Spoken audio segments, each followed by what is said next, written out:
International Conference for Resistance in Occupied Countries and so forth.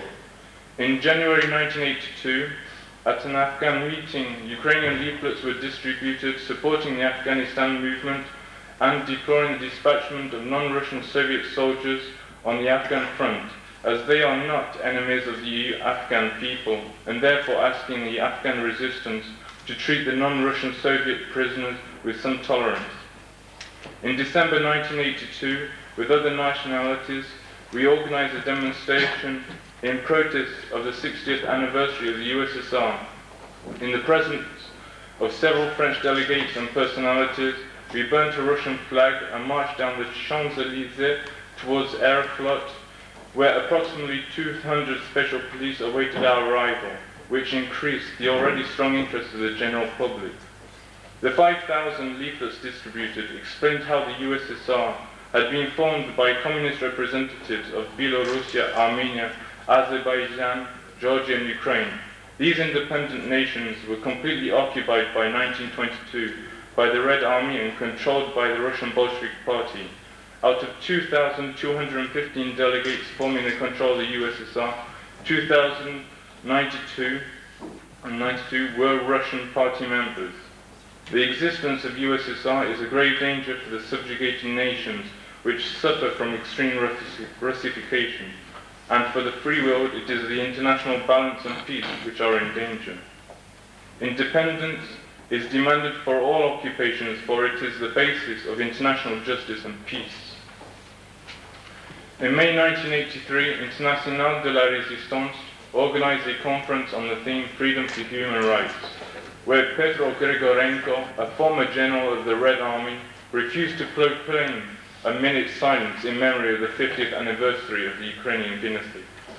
Our aim at this conference was to benefit from the numerous journalists and convey to the public our opinion concerning human rights. Totalitarianism is for individuals as is imperialism for nations. If one wants to fight for human rights, one has to equally fight for national independence, without which human rights will never be fully achieved. For to end Soviet totalitarianism, one has to first crush Russian imperialism. This was recorded and televised twice by the German television channel Zweite Deutsche Welle. The latest protest we organized was directed against Gorbachev's official visit to France, which took place on the eve of his arrival the 1st of October 1985.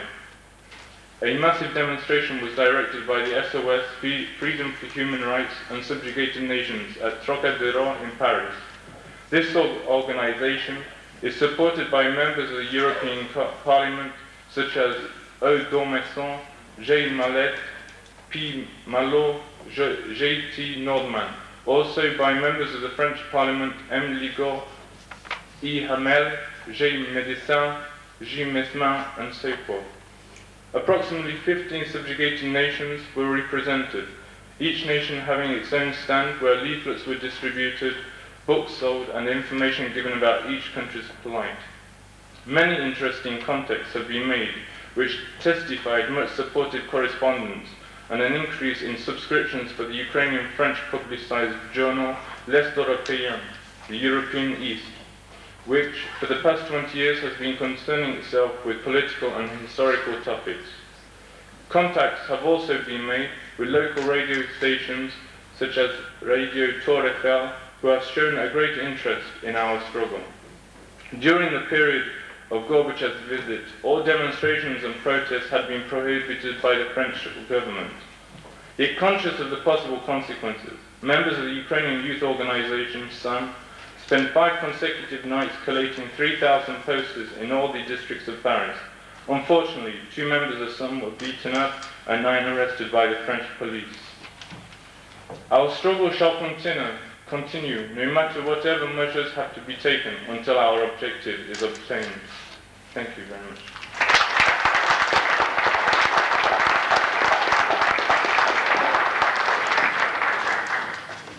Thank you, Mr. Siren, for your report. And now for Benelux, I would like to ask Mr. Koval.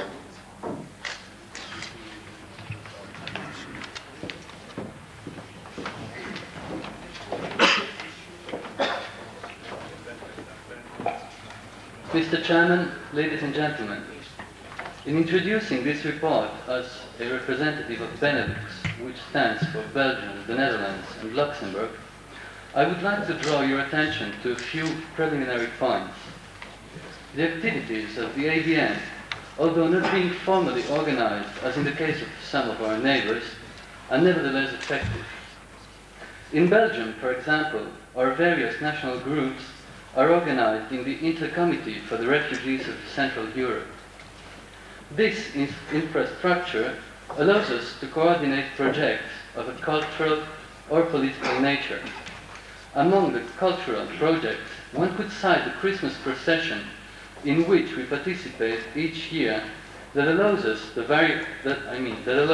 various national groups, after having marched through the streets of Brussels to the town hall, to wish its citizens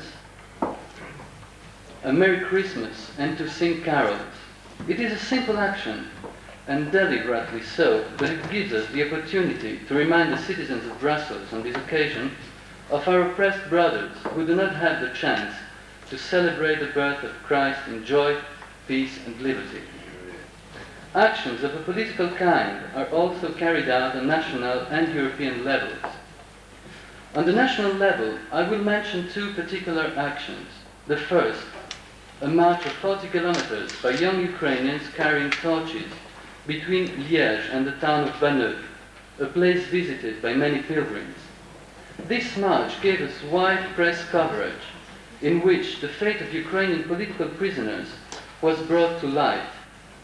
The second action was organized in conjunction with our Latvian colleagues in front of the Soviet embassy, which ended with the presentation of a petition and strong protests against Moscow's policy in the Baltic lands. On the European level, I will cite our participation in the Congress organized by the refugees of Eastern Europe in Strasbourg in the spring of this year.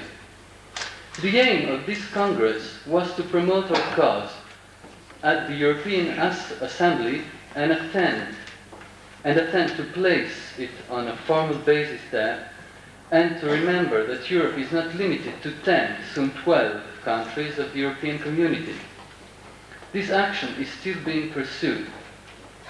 These few examples serve to illustrate the diversity of possible actions in countries where our communities are but weakly represented. In conclusion, I would simply like to recall the motto of Belgium, a motto which today no longer bears unanimity between Flemish and Walloon federalists, but which for us is still valid. L'union fait la force, or in other words, united we are strong. Thank you.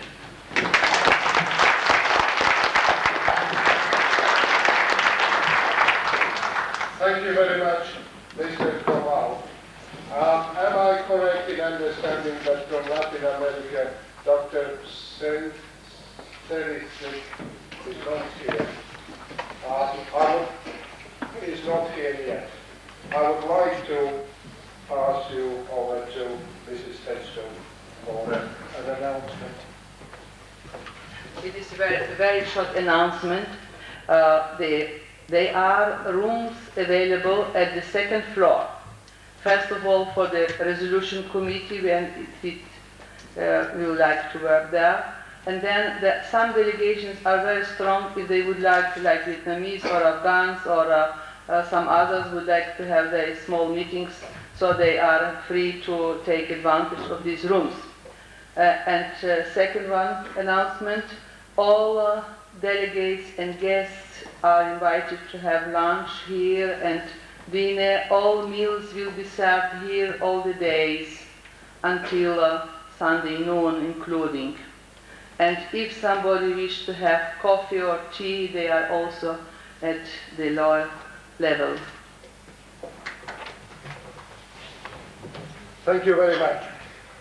We will now go to the second part of the report submissions, these being from the national delegations, and I would ask those people to keep their presentation to 5 minutes, please. As first, I would like to ask Dr. Doshek from Bulgaria, please.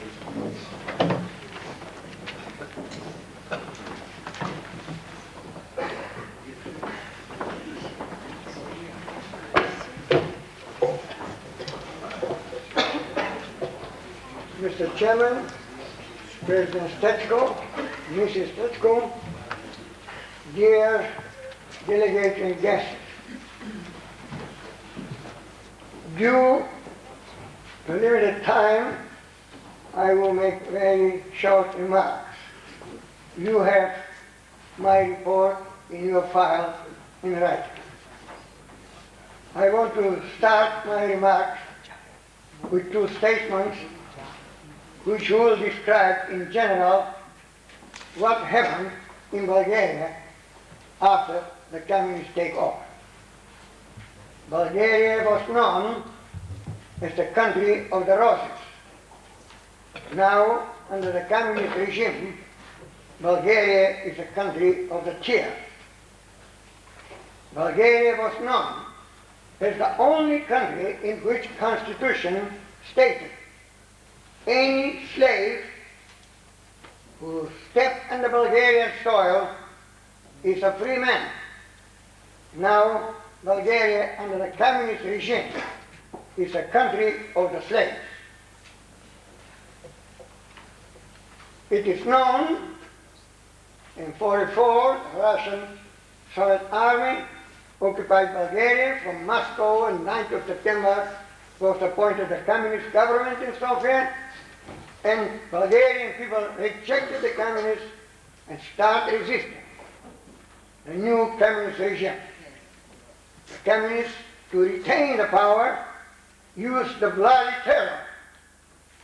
Over 100,000 Bulgarians was executed, among them my own brother. Many hundreds of thousands were sent to concentration camps and prisons, and many of them didn't come back. Still, Bulgarian people today resist and fight the communists.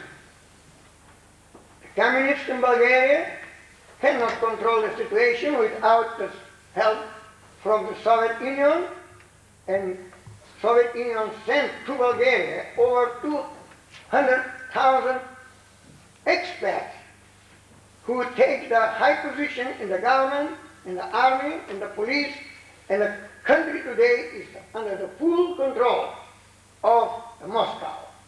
And the government in Bulgaria is known, today's government, as the one who 100%, 101% obey the orders of Moscow. The Bulgarian immigration started very early.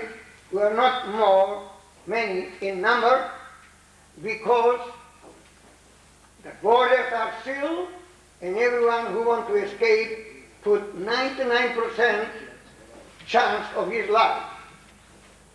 He could be shot on the border, like many are shot there.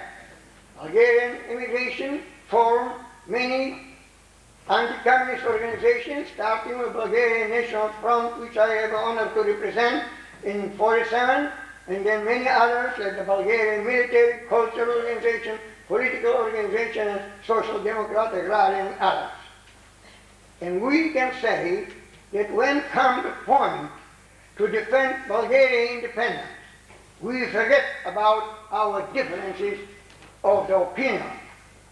So when in 1974, the Bulgarian communist government decided to try to incorporate Bulgaria into the Russia as 17th Republic, we united ourselves, we formed the coordination committee on behalf of all Bulgarian anti-communist immigration take actions. We have a support of many free countries, and we stopped, for the time being, this attempt of the communist regime.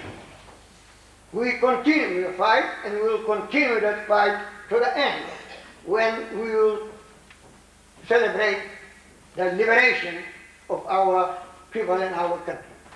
And I want to conclude my remark saying that the problem of the communism is not the problem of any separate country. It's a global, common problem. no one country can expect that can jump over the Iron Curtain and be free. Or we will defeat the communism in general, and all of us will be free, or all of us will be slaves like we are now. And only way to defeat the communism is to unite our forces to fight together.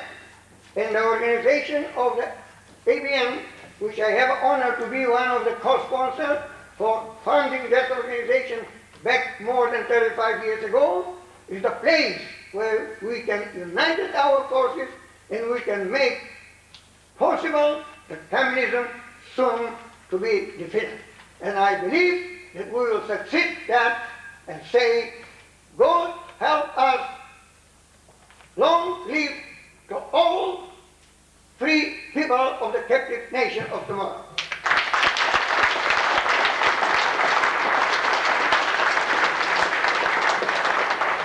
Thank you very much, Dr. Doshev. For Belarusia now, I would like to ask Mr. Yasvilovich, please.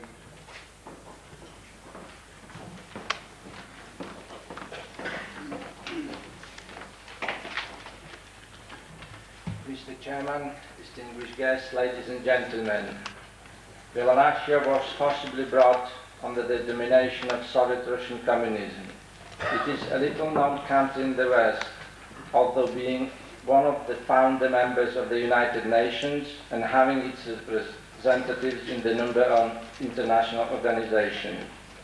Yet it has no national voice independent from Moscow. In 1903, the population of Belarusia was 11 million. 40 years later, in 1940, there was 10.6 million. In 1959, the figure fallen to 8 million. And in 1979, the figure increased to 9.6 million. Its population has enormously decreased, while that of the USSR has more than doubled in 82 years. From 129 million in 1897 to 262 million in 1979.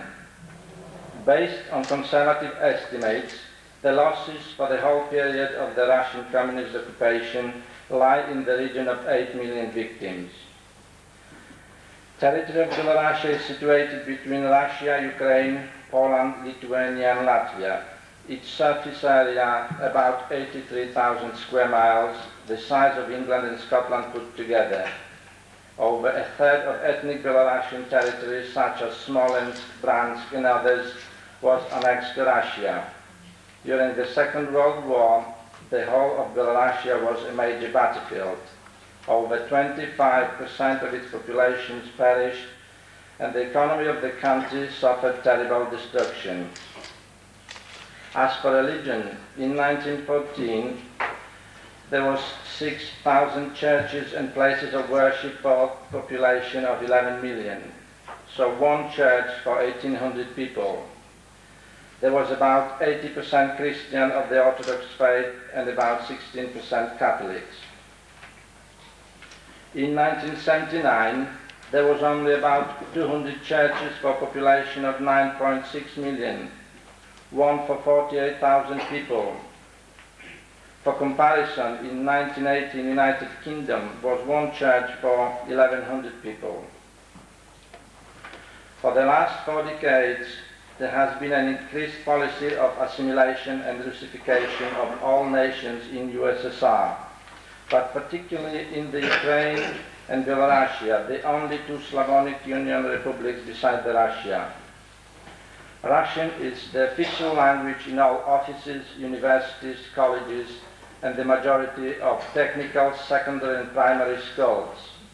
The bulk of printed materials, television and radio programs is in Russian. The most important posts are held by Russians who control the army, police and also communist indoctrination and anti-religious propaganda. In their attempts to indoctrination, they do not neglect the Belarusian living abroad, and for over 30 years have been sending to the most active of them a special Belarusian newspaper called Holas Rodzimy. In English that means Voice of the Homeland, as well as booklets and magazines free of charge.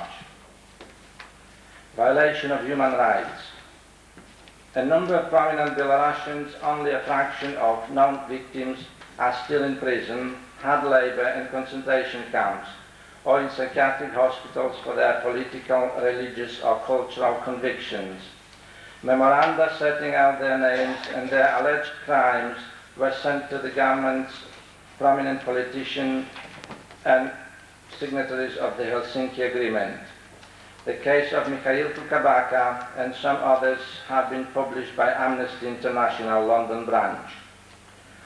All the nations subjugated by the communist regime are in urgent need of moral and diplomatic support from the free world. A more active support of their legitimate aspiration, with promise by the West of freedom and real independence, should be brought in their native languages. This would be in accordance with the Helsinki Agreement and the International Covenant on Human Rights, of which the Soviet government is a signatory. It is worthwhile to emphasize that broadcasts from Western countries have a wide audience in USSR in spite of intensive jamming. Thank you.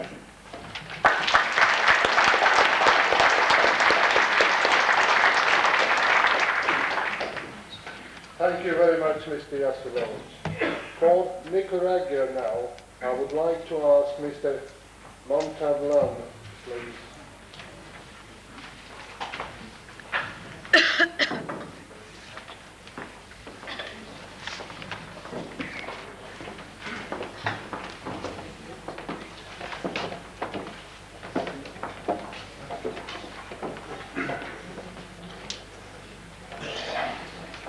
Señor Presidente,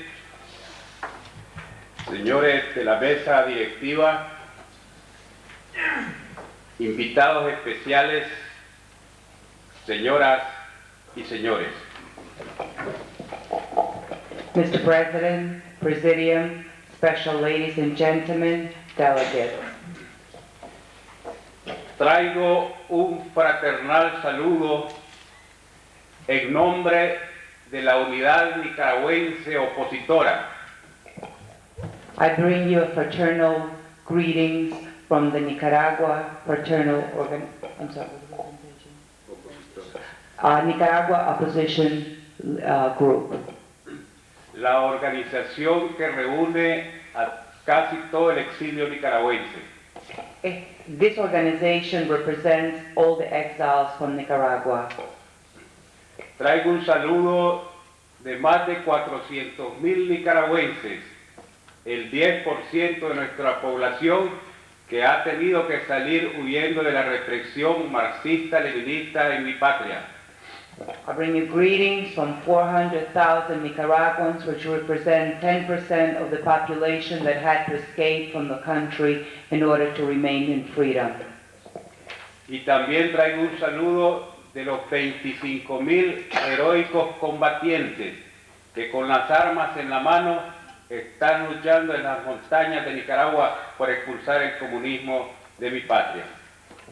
I also bring you greetings from 25,000 Nicaraguan soldiers who are fighting in the mountains in order to regain the freedom for the country.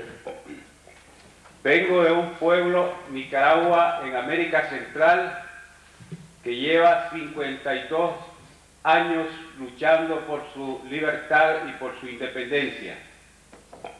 I come from a country, Nicaragua, which has spent 52 years fighting for freedom and liberty.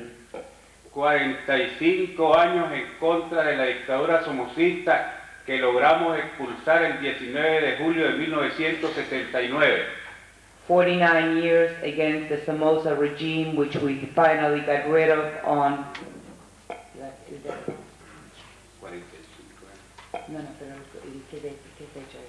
El 19 de julio de 1979. The 19th of July of 1949. 79, I'm sorry. Y ahora llevamos 7 años luchando contra el marxismo-leninismo en mi patria. Now we have spent 7 years fighting the Marxism, Leninism in my country. La revolución nicaragüense la hicimos porque queríamos libertad, justicia y progreso social. We made the revolution in order to obtain freedom, justice, Justicia, progreso social. and progress for all our country. Pero después de haber combatido a la anterior dictadura, But then after we fought the previous dictator, ahora nos encontramos combatiendo a la dictadura marxista-leninista que nos han impuesto. now we're fighting the communist, Leninist regime which has been imposed upon us. No voy a ahondar mucho sobre las graves violaciones a los derechos humanos que se realizan en contra de mi pueblo, I am not going to spend much time to give you details on the violation of human rights that are being committed against my people. porque cuando veo aquí presentes delegaciones de Afganistán, Vietnam, Cuba y otras naciones, me imagino que ya conocen cómo actúan los comunistas cuando están en el poder. Because after seeing the delegations from Vietnam, Cuba, you have already an idea of the kind of violations I will be referring to. Pero sí quiero destacar dos casos particularmente. But I do want to bring to your attention two special cases. El caso de las minorías étnicas de la costa atlántica de Nicaragua. One is the minorities, the ethnic minorities from the Atlantic coast. Miles de misquitos, indios, sumos, ramas y misquitos han sido prácticamente exterminados en un verdadero genocidio. Thousands of mosquitoes, Indians have been literally exterminated Sencillamente porque se oponen a la implantación del régimen marxista-leninista. The reason is simple, it's because they're against the Marxist-Leninist regime. Por otro lado, se acaba de decretar recientemente una ley llamada de emergencia nacional, On the other side, now we have a new law which is called National Emergency Law. verdaderamente desde que tomaron el poder los comunistas, ellos han violado todos los derechos humanos. Truthfully, since the communists have taken over, they have violated every human right. Mi pueblo tiene casi 7 años de estar bajo la pesadilla comunista. My people have the nightmare of being 7 years under the communists. Pero últimamente, el 15 de octubre pasado, se decretó esa llamada ley de emergencia, But finally, on October 15th, this so-called emergency law has been established, mediante el cual ya de una manera legal se suspenden todos los derechos ciudadanos. by which, in a legal manner, all the civil rights have been suspended. Se ha terminado la libertad de expresión, Has been the freedom of the freedom of speech has been taken away. se ha acabado con la libertad de movilización dentro del país de los nicaragüenses. The freedom of being mobile in the country has also been taken away. Y prácticamente todas las libertades han sido decapitadas. Practically all the freedoms have been taken away. Hay una tenaz persecución religiosa en contra de todas las creencias cristianas. There's a very vicious stopping all religious freedoms. Y desde el 15 de octubre a esta parte, 1.500 nicaragüenses han sido encarcelados. From October 15 till now, 1,500 Nicaraguans have been put in jail, con lo que se suman ya 25.000 prisioneros políticos en mi patria. which comes to a total of 25,000 political prisoners in my country. Quiero decirles de que es muy alentador para nosotros ver aquí reunidos a tantos demócratas del mundo. It is for us very refreshing to see so many democratic people united in this room. porque ya es tiempo que los demócratas nos unamos para enfrentar la amenaza del comunismo internacional. Because it's time that we Democrats get united to fight the communism, the international communism. Quiero decirle que así como nosotros somos solidarios con ustedes, esperamos esa solidaridad de parte de ustedes para con nosotros. The same way we show our solidarity to you, we hope you reciprocate and show your solidarity to our cause too. Hasta el momento hemos recibido ayuda de parte del presidente de los Estados Unidos, Mr. Ronald Reagan. Up to this point, we have received help from the President of the United States, Ronald Reagan, Y de otras personalidades como una de las que está aquí presente, Mr. John Sinclair. as well as other distinguished people, among them General Singh.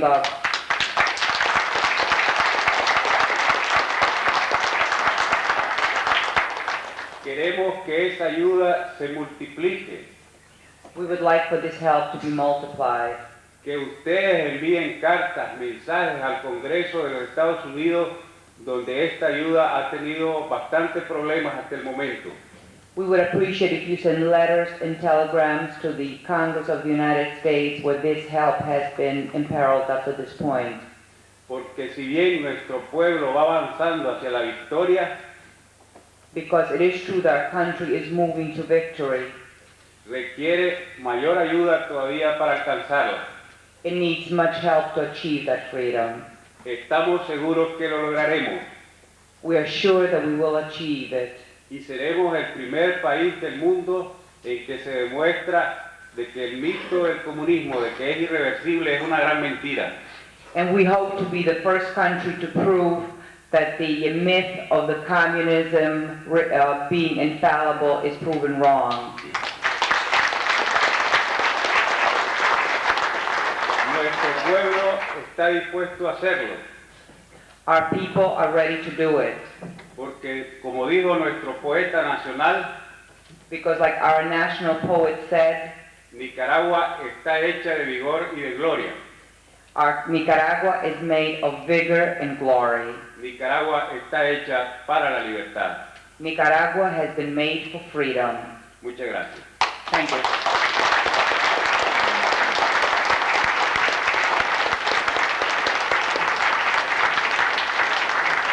Thank you, Mr. Montalban. Thank you, Mrs. Potter.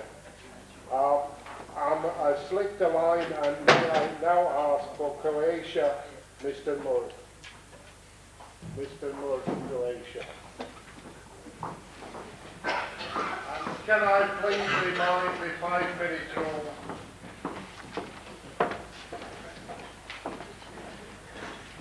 Mr. Chairman, members of the Presidium, members, delegates, distinguished guests, ladies and gentlemen. Speaking on behalf of Croatian people, the activities of Croatian liberation movement. The Croatian liberation movement is active all over free world, and it would take a lot of time to take a complete report on its activities during the last 3 years. Every year, on April 10th, the member organizations of Croatian liberation movement arrange celebration of Croatian Independence Day in most solemn way. Those celebrations are attended by representatives of other subjugated peoples and by government ministers, MPs, senators, mayors, and councillors. In the United States and Canada, many governors and mayors issue special proclamation for Croatian Independence Day. All these gives the greatest satisfaction to all Croatians who wish to convince the free world that they do not want any Yugoslavia, but their independent states of Croatia. It is interesting to note that Croatian Independence Day is remembered in occupied Croatia by our youth who refuse Yugoslav and communist ideologies and sing songs, praise our leaders and freedom fighters who fought for restoration of independent states and its defense. In contrast to those celebrations, the Croats in USA, Canada, Australia demonstrate every year on November 29 against the creation of communist Yugoslavia, which was proclaimed during the war on Croatian territory in a temporary overrun Croatian towns by Moscow agent Tito and his accomplices. The Croatian people, who suffered terribly at the hands of those murderers, fought against them and never accept this undemocratic proclamation. Nevertheless, the USA and government Great Britain accept this proclamation as fait accompli in Yalta. And after the war, they recognize Tito's communist government.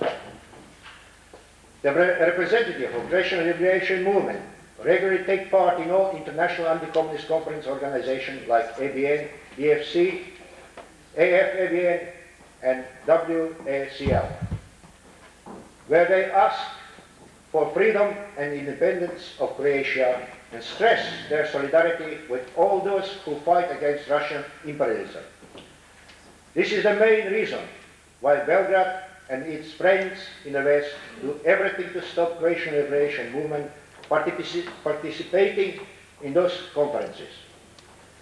In 1983, the Organization of Croatian Liberation Movement took part in celebration of 40th anniversary of ABN and UPA, Ukrainian Insurgents Army, which were held all over the free world in order to remind the free world that these subjugated people are prepared to fight and die for their freedom and state independence. The Croatian Liberation Movement has its radio program in Sweden, in the United States and Canada, which constantly keep alive the Croatian will to fight for freedom and independence of Croatia. One of the very important activities of Croatian Liberation Movement is regular sending of Croatian books, newspapers, leaflets to occupied Croatia. Belgrade organized a whole army of secret agents to counterattack this, and in some cases they succeed in arresting some of those who were caught with this material. But they will never succeed in suppressing this activity. This year, Croatian Liberation Movement, together with other Croatian organizations, commemorate the 14th anniversary of genocide against the Croatian people committed by Tito's communists near Blajburg on the Austrian border. The greatest commemoration was the tomb of Ukraine, of unknown Croatian soldier, and on the fields near Blajburg, attended by hundreds of Croats from all over the world. In May 1945, on those fields, the Croatian army of 200,000 men surrendered to the British High Command, and altered according to the Geneva Convention, they were entitled to be regarded as prisoners of war and treated accordingly. They were extradited to Tito's communists, who slaughtered them in a most inhuman way. On this occasion, nearly 500,000 Croatian civilians were returned to one knows how many of them survived. The world press and media did not even register this commemoration of the Holocaust of Croatian people, who from the beginning of their history always fought for their freedom to be free and for freedom of Europe against all invaders from the East. Our message to responsible politicians today is: do not forget that Croatian people will never accept any Yugoslavia, and that there will never be peace and order in that part of the world until Croatia is free and independent. Long live freedom, long live Croatia. Thank you very much.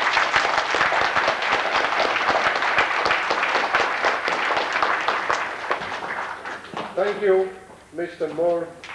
And now from Georgia, I would like to ask Dr. Rameshwar, please.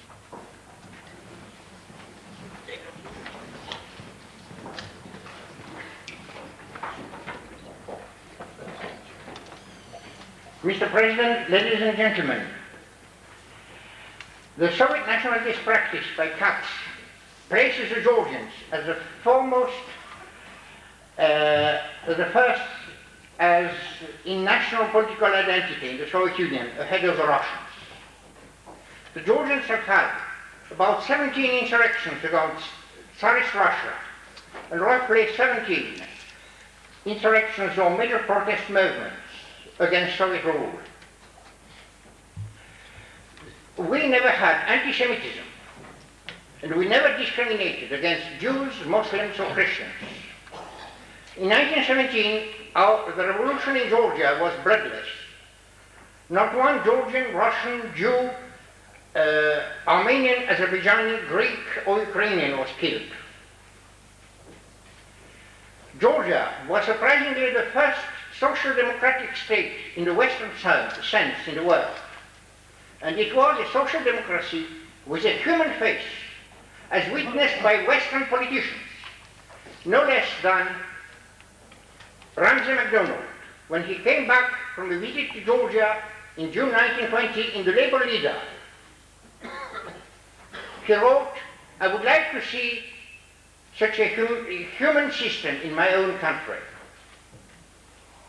With all those qualities of humanism and self-rule by the population, self-discipline, to our women, the Georgian women not only educated our children in their national language for many centuries, but they also taught them Georgian national cultural traditions, which embodied the respect of national minorities, which was very striking in Georgia. And I would recommend to you to read the Constitution of Georgia relating to national minorities and how this was defended. It is the strength of a leadership that determines the vitality of a nation. Georgian kings were outstanding military commanders.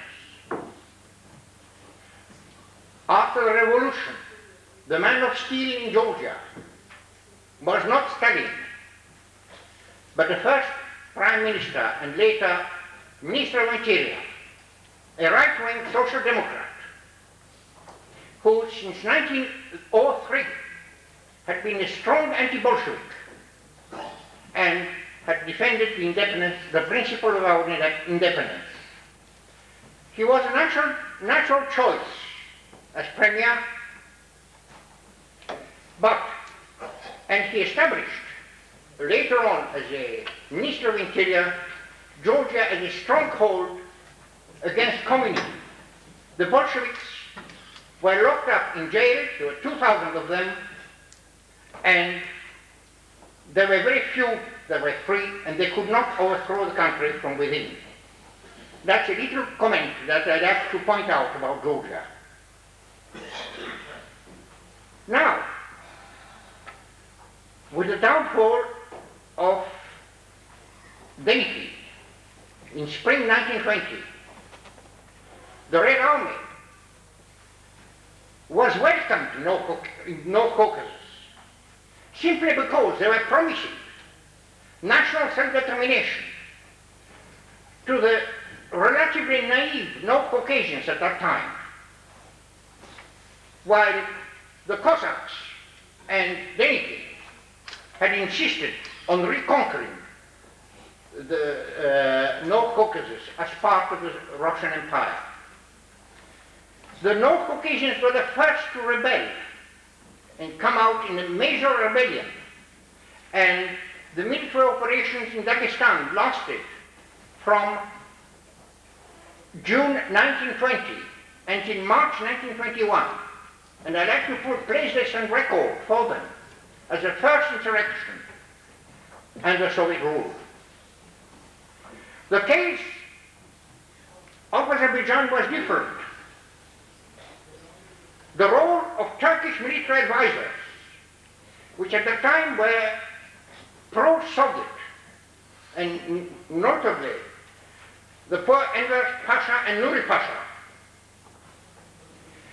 led to their belief that Turkey would support Azerbaijan and that the Red Army should be welcomed. This caused a split in the Azerbaijani government, and it's very unfortunate that the chief of staff of the Azerbaijani army who was part of the pro-Soviet conspiracy, on purpose sent the Azerbaijani army to the south border in Karabakh. This is why Azerbaijan was taken over on the 28th of April 1920. Immediately, the wretched Orjonikidze raced with his Red Army towards Georgia and attacked Georgia. At that time, we had 40,000 troops on the border. And two events occurred which I like to draw your attention to. Firstly, the Georgian troops repulsed the Red Army and were winning. They had defeated that division, and the Red Army had only one more division near Baku. We had a military agreement with the Azerbaijanis, and they carried out an insurrection 2 weeks later in the Riyadh, in the region of Ganja. Military advisors of Denikin serving with the British and the French convinced the high commissioners that these were Azerbaijanis attacking Georgia, and we were ordered to stop our invasion, our operations. At that time, if Britain gave you an order, you complied with it because one British battleship was enough for a country like us to surrender. And therefore, the independence of Armenia, Georgia, Azerbaijan, and the North Caucasus was lost by foreign interference in the affairs of small countries. That's the first thing I'd like to point out to our distinguished guests. The second one is that 1 month after our independence, a minority left-wing politician, the internationalist Marxist, who was chairman of the Social Democratic Party, had managed to appoint as head of the National Guard a former communist. And using, the political cabal, as we know, the left-wingers of today, he managed to carry out an overthrow of the first government in a manner that was very noticeable, because it was decided by the Bureau of the Socialist Party, and he seized power. Now, what he did was, at that moment, 2 years later, he had sent, without telling anybody, 2 emissaries to Moscow, to Lenin, to sign a treaty of non-aggression, or to have recognition of Georgia, without telling the rest of the government and the parliament. And at the very time when Pilsudski, together with Petlura, on the 7th of May, was in Kiev, at that very time, Premier Zhozanya suddenly announced that they had signed the Treaty of Non-Aggression with Georgia, and the Georgians had to surrender everything, expel the British troops, demobilize our army, withdraw our frontier about 2 miles across the border of Caucasian crest so we couldn't defend it, allow the Bolsheviks as a party, release 2,000 Bolsheviks from prison, allow a huge Soviet embassy of 300 men, and afterwards 700, who distributed false money and false propaganda. And finally, in exchange of that, we only obtained verbal recognition of the independence of Georgia.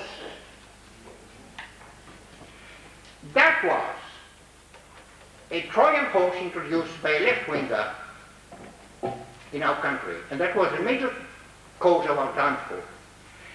The Allies still refused to help us anyway. And 9 months later, Armenia had been taken over by the Soviets in the conditions, on the 2nd of December, as they were attacked from both sides by Turkey and by the Red Army. And as to Georgia, we still could have won the war, although we were attacked in the rear by Turkey in February to March 1921. But that time, we had two major military mistakes.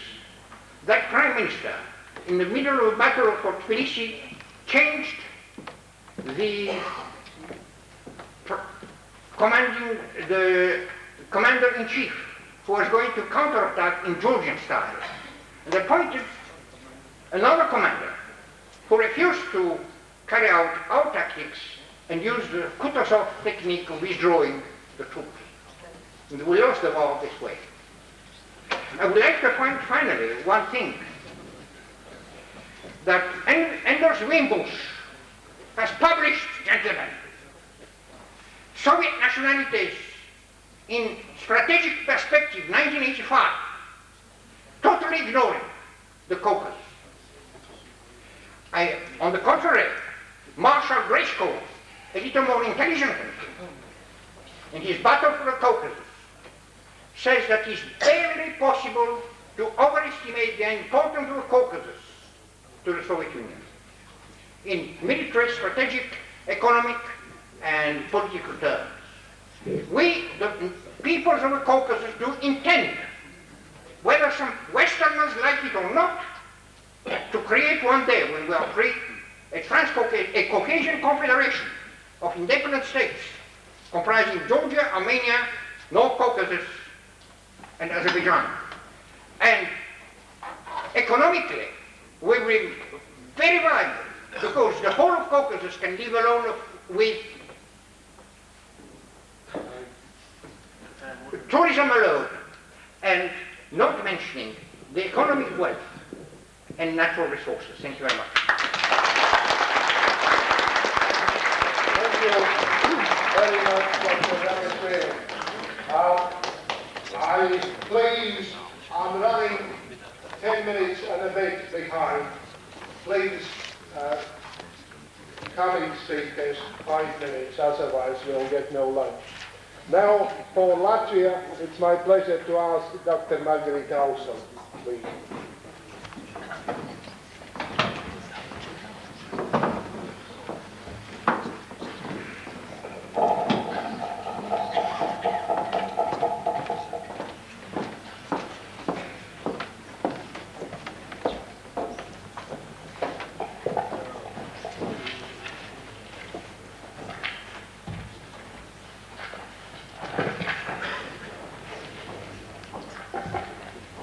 Latvians are like all those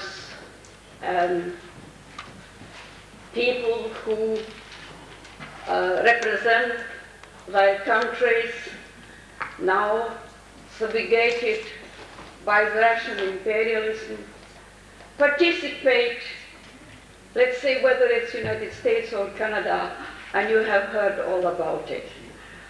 And they do more or less the same in their organizations. Therefore, I would like to say only a few words about Latvia itself, the situation there, and why the Baltic countries have such a special importance for the Russian leaders. It was 1973 when I was lecturing in Taiwan and was taken in the Palace Museum, and the Chinese archaeologist showed me a large stone basin with a script, and he said it's a very old, 6,000 years old. And I looked at it and I said, wait a minute, I can read it. Because on the swords excavated in my country, the same script. I met a Chinese professor in England here, and he said that according to the last research, This script came to China from Crete. That's Europe. 10 years later, 1983, I read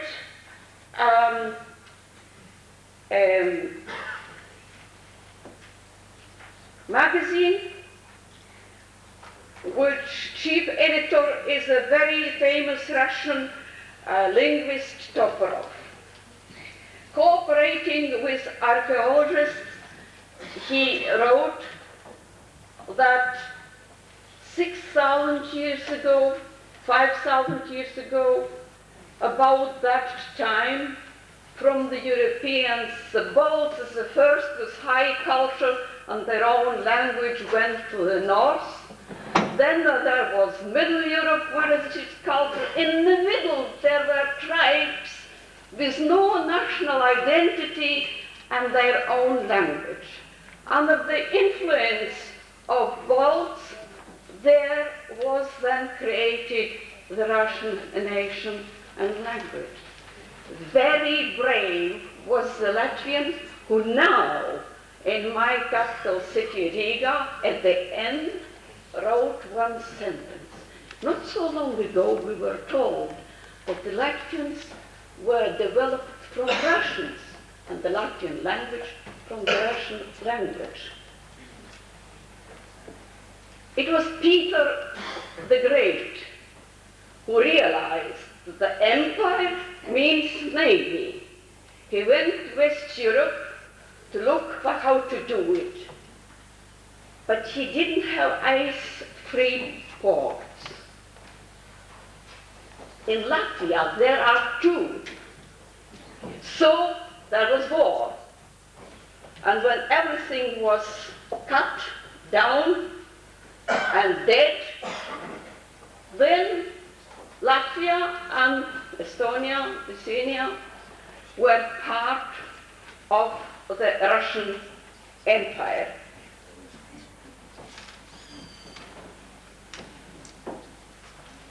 At the end of the Second World War, there were the liberation wars in Estonia, Latvia, and Lithuania. Independent democratic republics were established and recognized, even by Soviet Union. Even in the year 1983, at his trial, Astra, one of the dissidents, quoted by heart the whole script, how it was written by the Soviets at the time when they recognized the independent Latvia forever.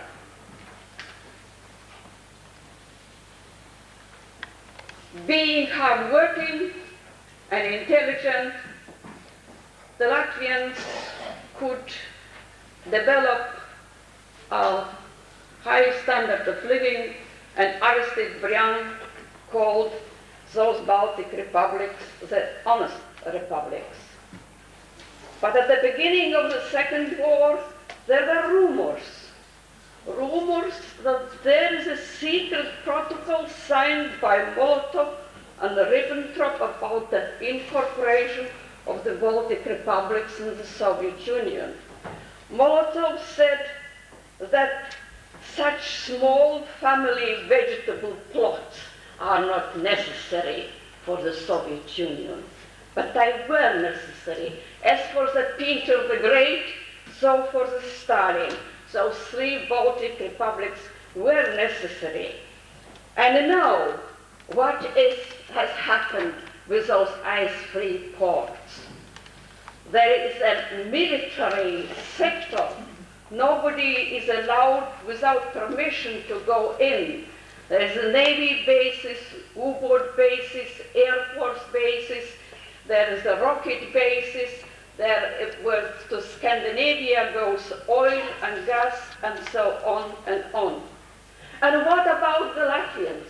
Well, they are intelligent, so they are sent to other republics to work, which means the population. if they stand up for human rights and national rights, then they are deported to Siberia. This little booklet is only one campaign, 1983, the names of the dissidents, their trials, who were sent for 13 years each to Siberia,